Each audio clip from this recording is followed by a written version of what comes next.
Feliz sábado. Que lindo esse sábado colorido. Que lindo ver essas crianças cantando na casa do Senhor.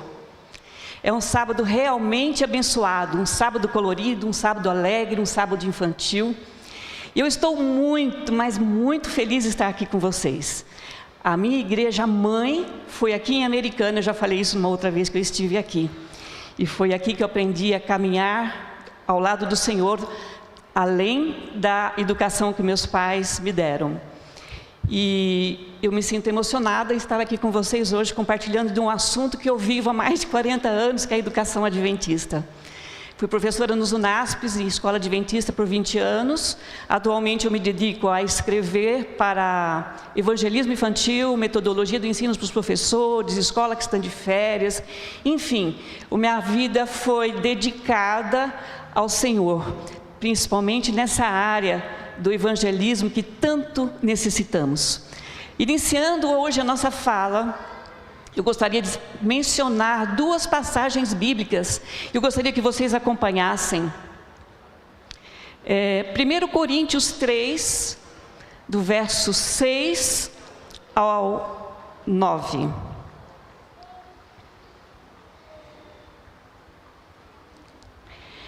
Eu plantei, Apolo regou, mas Deus é quem fez crescer. De modo que nem o que planta, nem o que rega são alguma coisa, mas unicamente Deus que efetua o crescimento. O que planta e o que rega tem um só propósito, e cada um será recompensado de acordo com o seu próprio trabalho. Pois nós somos cooperadores de Deus.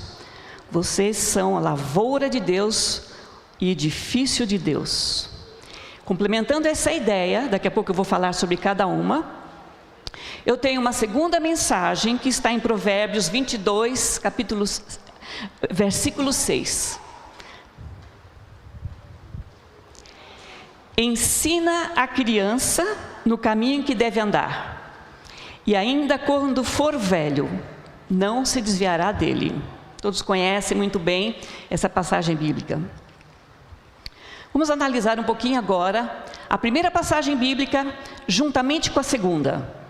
A primeira passagem bíblica nos fala que nós somos cooperadores de Deus, que ninguém é melhor do que ninguém quando nós estamos envolvidos numa missão de cooperar com Deus.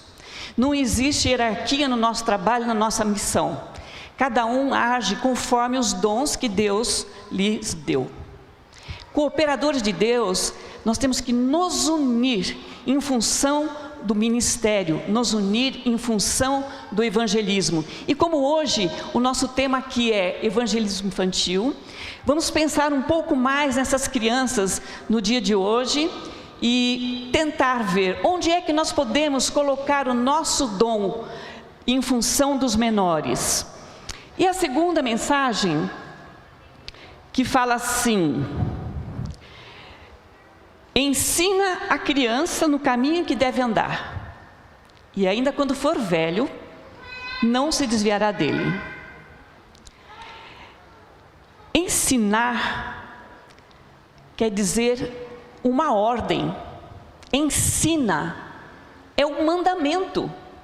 Ele não está junto com os 10 mandamentos, mas ele é uma ordem de Deus, de ensinar a criança no caminho que ela deve andar. Bem, Deus não fala assim: brinca com a criança, porque quando ela envelhecer, ela vai se lembrar de mim. Deus também não fala assim: alimenta a criança, porque quando ela crescer, ela envelhecer, ela vai se lembrar de mim. Deus não fala assim: abraça a criança, beija a criança, que quando ela crescer, ela vai se lembrar de mim. Não. Deus fala: ensina. Ensinar não é providenciar um conforto momentâneo. Qual é o conforto momentâneo? Abraçar, beijar, dar comida, alimentar, dar uma casa, dar dinheiro para a criança. Isso é um conforto momentâneo. Ensinar não é isso.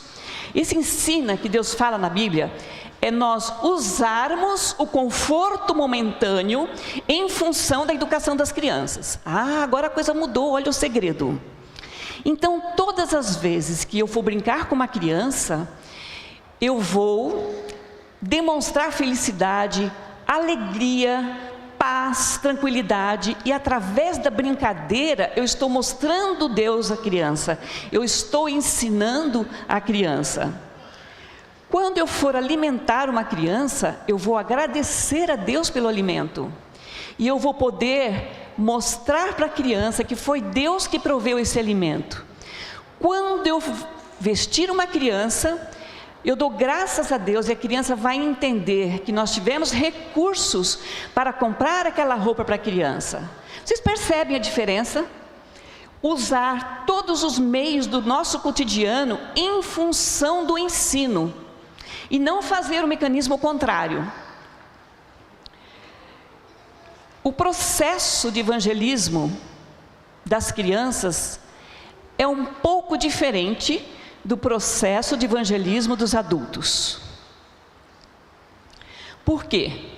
O adulto, ele passa por um momento de reflexão, depois de um momento de conversão, aceitação, e depois o momento dele é referente ao novo nascimento. A igreja está empenhada de criar ferramentas para que esse processo do adulto seja o mais natural possível, e que ele se encontre dentro do seio da igreja, conforme as oportunidades que ele teve. Então nós temos músicas, quartetos, corais, TV, cursos, palestras, seminários, tudo em função do evangelismo dos adultos. Agora eu percebo que existe um pequeno desequilíbrio nas estratégias que nós usamos com respeito ao evangelismo dos adultos e o evangelismo das crianças.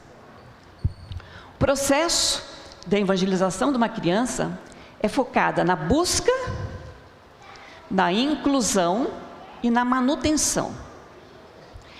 Busca, a igreja tem que ir até a criança e não esperar que a criança venha. A igreja tem que se envolver nos projetos para crianças, para buscar, para atrair. Como é que nós incluímos as crianças na nossa igreja? É o que vocês viram acontecer aqui hoje. Incluir a criança é dar oportunidade para essa criança, para que ela possa crescer com a igreja. A igreja só cresce através da criança, porque a criança cresce, é a igreja crescendo. Quem é a igreja? A igreja somos nós. Então quando a igreja cresce, nós vemos essas crianças crescendo dentro da igreja.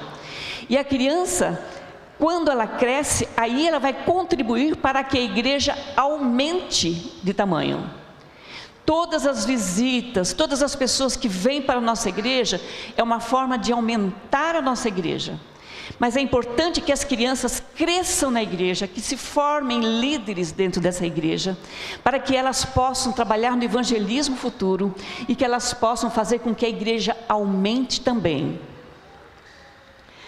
No processo de evangelismo das crianças, a chave principal é o amor. A criança, ela não se evangeliza sozinha, ela precisa de ter adultos acompanhando e adultos orientando e coordenando essas crianças. E aí nós voltamos naquele primeiro verso. Nós somos cooperadores de Deus. Todo ministério a ser feito com crianças não é lançar uma proposta e deixar que eles se virem. Não. Nós temos que acompanhar, nós temos que dedicar tempo às crianças, nós temos que ensinar como Jesus realmente quer que as ensinem. Bem, agora você pode pensar, bom, eu acho que eu estou na igreja errada, ou eu acho que eu estou num culto errado, porque eu não tenho crianças na minha casa. Alguém aqui pode falar, bom, eu tenho mais de 80 anos, esse sermão não é para mim. Ou então um adolescente fala assim, bem, quem tem essa responsabilidade são as mães, as senhoras, esse é um departamento do Ministério Infantil, eu não tenho nada a ver com esse departamento. Deus não falou aqui na Bíblia que quem vai ensinar as crianças são as mães, as mulheres e as tias. Esse ministério é realmente liderado por uma equipe de garra. A equipe das mulheres, que elas têm dupla, tripla função, com filhos, com casa, com trabalho, família, e assim mesmo elas abraçam e elas carregam praticamente sozinhas o piano. Quando você fala, olha, eu tenho 80 anos, sinto muito, mas não é da minha área.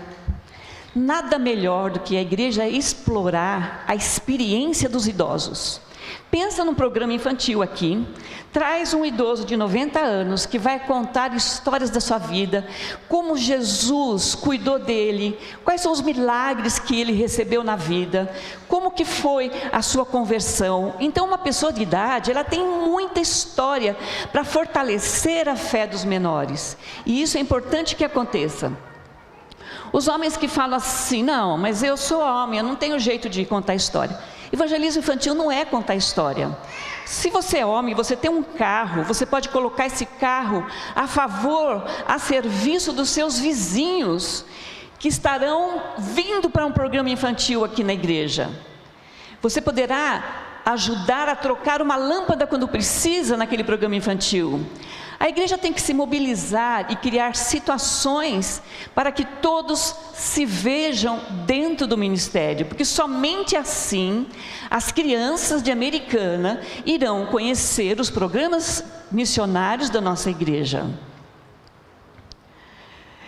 Se você não tem filhos, você pode muito bem adotar os filhos do vizinho. Na sua garagem, dá uma pipocada lá, põe um cartaz de cartolina no seu portão, venham ouvir histórias e comer pipoca. Hoje é o dia do brigadeiro, vamos tomar suco. E você faz um evento ali a cada tarde, num dia da semana. Você vai ver quantas crianças vão se aproximar de você.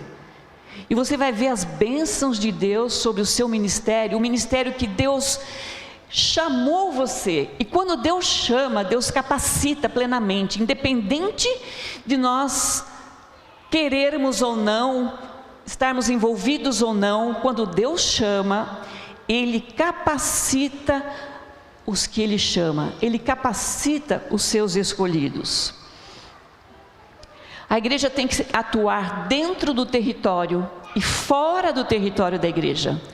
Me diga uma coisa: as crianças cujos pais são ateus, as crianças cujos pais são drogados e vivem marginalizados na sociedade, será que essas crianças estão condenadas a morrer?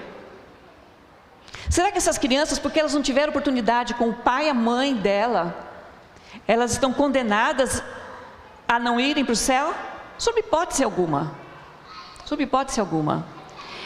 E é isso que o evangelho do mundo, como é que é? Será pregado. E é isso que o evangelho do reino será pregado a todo mundo, como testemunho a todas as nações, e então virá o fim. Tem uma versão bíblica que fala que será pregada a toda criatura. Criança é criatura, criança está no mundo. Imaginem vocês o processo de conversão de uma família que vem para a nossa igreja, se sente bem, se sente abraçada, se sente feliz e contente. Mas essa família possui 2 filhos adolescentes, um de 12 e um de 14. Um exemplo que estou inventando aqui agora. Se esses meninos não forem acolhidos, vocês imaginam a complicação que vai ser para essa família? Porque os meninos já estão acostumados, eles já têm as redes sociais, eles já têm os estilos de roupa deles, eles já sabem quais são os amigos que eles vão sair no sábado à noite.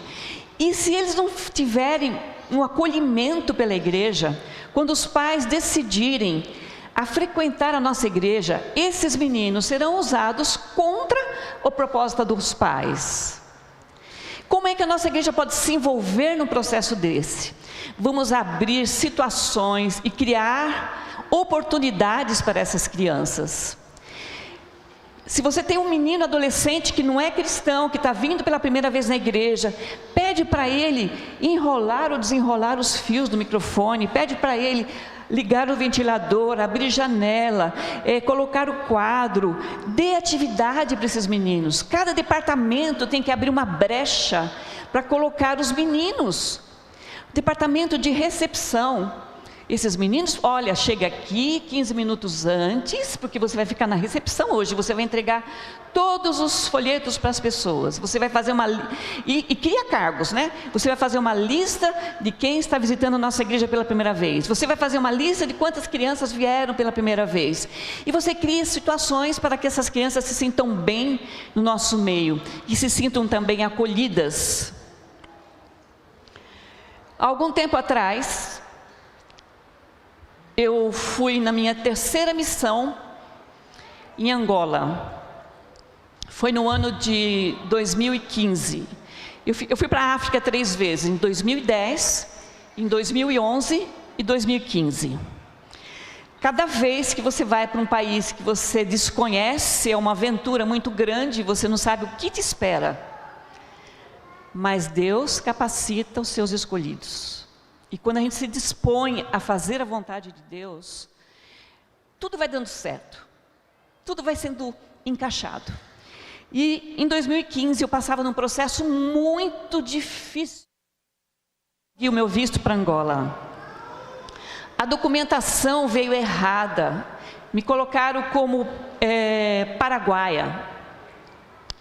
A minha profissão estava errada, me colocaram como missionária. Eu não tenho carteira de missionária, então tinha que ser como professora palestrante. E assim foi, muitos e muitos erros. Mandei documento voltar, eu tive que, nesse percurso, tive que comprar uma nova passagem, prorrogando a viagem, e foi realmente uma situação desafiadora.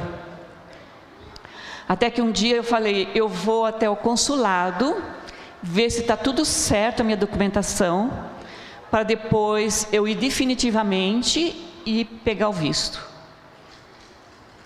E eu fui para o consulado um dia, estacionei o carro umas 2 quadras de distante.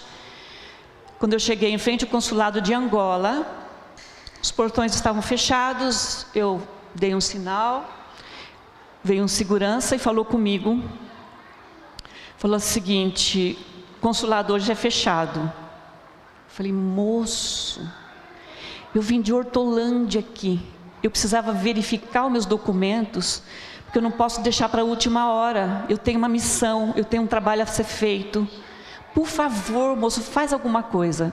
Sinto muito, nesse dia o consulado é fechado, não tem ninguém trabalhando aqui, a não ser o trabalho interno. Moço, faz alguma coisa. Nisso eu já comecei a ficar num estresse que vocês não têm noção. E orando, Senhor, Senhor, Senhor, Senhor. Não posso perder essa viagem, porque depois a outra ia ser complicada. Eu ia chegar no outro dia para pegar o visto e eu estava com alguma coisa errada. Enfim. Ele falou, vou ver o que eu posso fazer. Ele entrou e eu fiquei ali no portão, orando, para Deus pôr a mão na situação. E daqui a pouco veio um senhor imenso, assim, parecia um armário de grande aquele homem. Ele falou comigo, falei, realmente o consulado hoje é fechado, mas nós vamos abrir uma exceção e nós vamos atender você. Uau! Era assim, os milagres acontecem nas missões, um atrás do outro, são portas que Deus vai abrindo e Deus vai nos capacitando para a nova situação. Quando eu cheguei lá, uma senhora me atendeu, pegou o documento, isso está errado, isso está errado, isso está errado, tem que ser assim, tem que ser assim, tem que ser assim. Falei, bom, pelo menos agora eu tenho mais uns 15 dias ou um tempo para eu providenciar.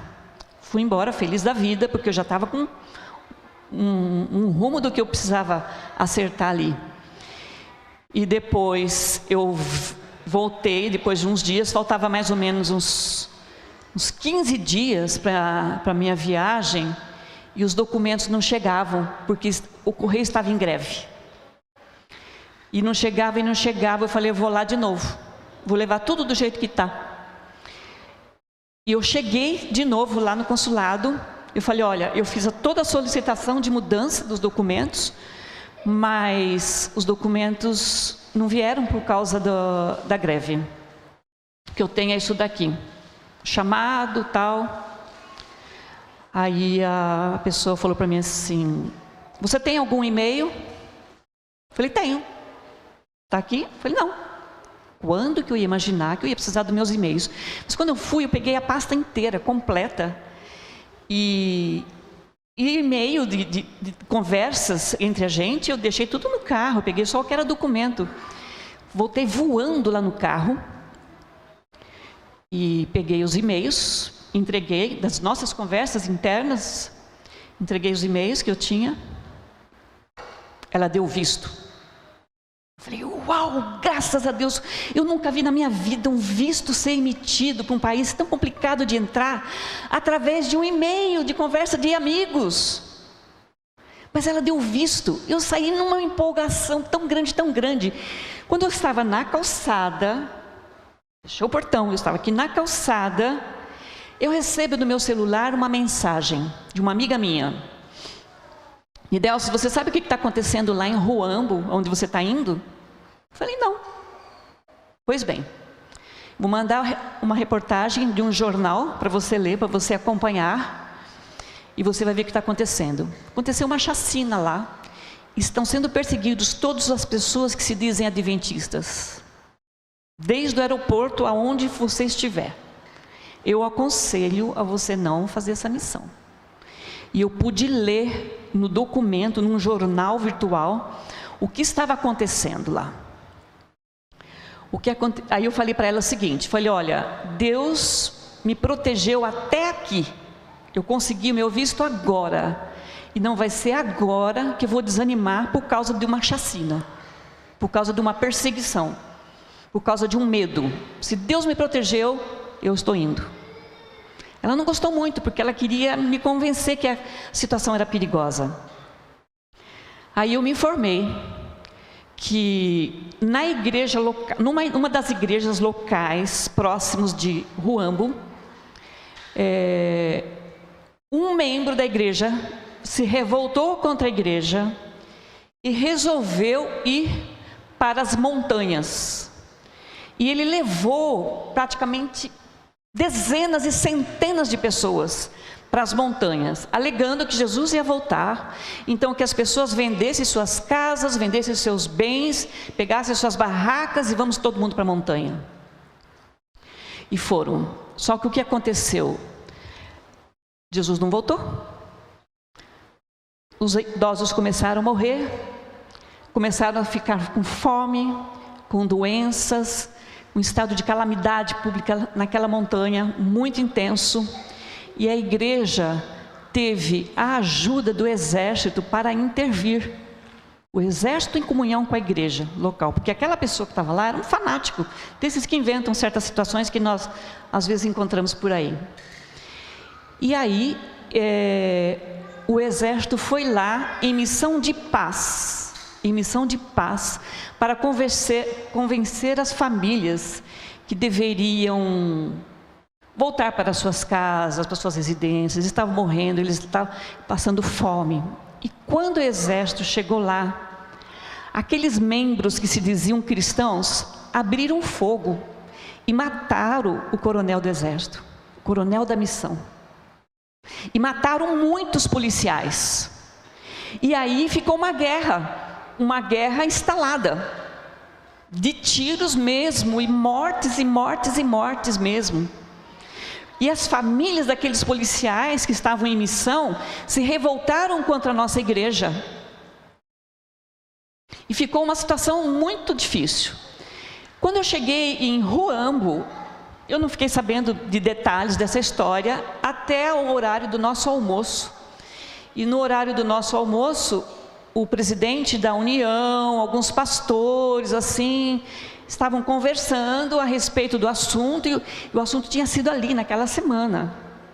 E conversa vai, conversa vem, eu fui pegando as coisas assim meio no ar, mas eu não me envolvi, fiquei quieta. Acabei meu ministério, as minhas palestras foi de capacitação para os adultos e para os adolescentes. Quando foi no último dia da minha estada ali em Ruambo, alguém falou assim, olha, a tua última palestra vai ser no distrito de Kaala. Falei, ok, vamos para Kaala. Quando eu cheguei em Kaala, era uma igreja mais ou menos nesse tamanho, a igreja estava lotada. lotada, era uma segunda-feira, lotada de jovens, crianças, idosos e adolescentes. Eu falei, meu pai, quanta gente para passar o dia inteiro aqui comigo. Aí eu fui informada que naquele dia era o retorno das aulas. E todos eles faltaram às aulas para ir para a igreja. Era o primeiro dia de aulas depois das férias, e todos faltaram às aulas para ir para a igreja. Enfim, o dia correu muito bem. Eles aprenderam a fazer dinâmicas com as histórias da Bíblia. Eles aprenderam a fazer atividades, juntando com as brincadeiras folclóricas dele, colocando versículos da Bíblia. Representaram a história, tudo improvisando, representaram a história do bom samaritano. E foi uma bênção muito grande ali. Aí, no último momento, foi que eu percebi qual era o propósito de Deus para a minha missão. Porque agora aqueles jovens, eles saberiam como lidar com aqueles amigos que estavam nas montanhas. Como fazer um programa aqui que os amigos se sentissem à vontade. Que os amigos se sentissem aconchegados no meio deles. E isso nos faz lembrar como Jesus ensinava. Jesus não precisava de recursos financeiros para ensinar. Imagine todos nós aqui com 10, 12 anos e Jesus no nosso meio brincando de pega-pega, esconde-esconde, sobe na árvore, amarelinha, o gato e o rato. Pensa a alegria de poder brincar com Jesus. E essa é a nossa missão. Aonde nós estivermos, nós temos que atrair as crianças, mesmo que seja num supermercado, mesmo que seja na nossa rua, e mesmo que seja embaixo de uma ponte. Onde for, nós temos a missão de atrair as crianças e mostrar Deus às crianças. E o meu sonho, sabe qual é? O meu sonho é ver a igreja se mobilizando como um todo e estender a mão ao menor carente espiritual, estender a mão aos menores dessa cidade, levar a esperança aos órfãos, doentes, abandonados, vítimas de catástrofes, fome de todos os tipos de angústia. Em meio a tanta tragédia, não devemos ficar angustiados para colher o fruto antes do tempo. Existe um tempo certo para amadurecer e serem colhidas pelas mãos do próprio Criador. Acredito que a nossa missão será cumprida, cada qual agindo mediante os dons recebidos de Deus. Você já imaginou a alegria de poder abraçar no céu todas as crianças com quem você compartilhou o amor de Deus? Através de grandes missões ou através de um simples jogo de bola. E naquele grande dia, quando o mundo estiver coberto por ruínas, mortes, destruição, doenças, sofrimento, após a grande tribulação, onde não haverá mais pedra sobre pedra, ao se ouvir o som de trombetas, o céu todo iluminado, milhões e milhões e milhões de anjos tocando as suas trombetas, e Jesus descendo nas nuvens, no centro, para vir buscar a todos nós, para vir incluir todos nós junto aos salvos e para manter todos nós numa vida eterna. E naquele momento nós poderemos observar, você poderá observar uma criança que está ali perto, com aquele rostinho singelo. Foi aquela criança que você carregou no carro, foi aquela criança que você deu um pirulito, foi aquela criança que você brincou com ela, foi aquela criança que você mostrou Jesus a ela. E agora você vê aquela criança ali, de braços abertos, esperando Jesus vir até aqui e buscá-la pessoalmente. Naquela hora nós também poderemos sentir como as crianças: o próprio Deus veio nos buscar. O próprio Deus vai nos incluir junto aos salvos, e o próprio Deus vai nos manter para sempre, eternamente, uma vida feliz, sem nenhum tipo de sofrimento, sem nenhuma lágrima. Que Deus abençoe a todos. Essa é a minha oração. Fiquem todos com Deus. Amém.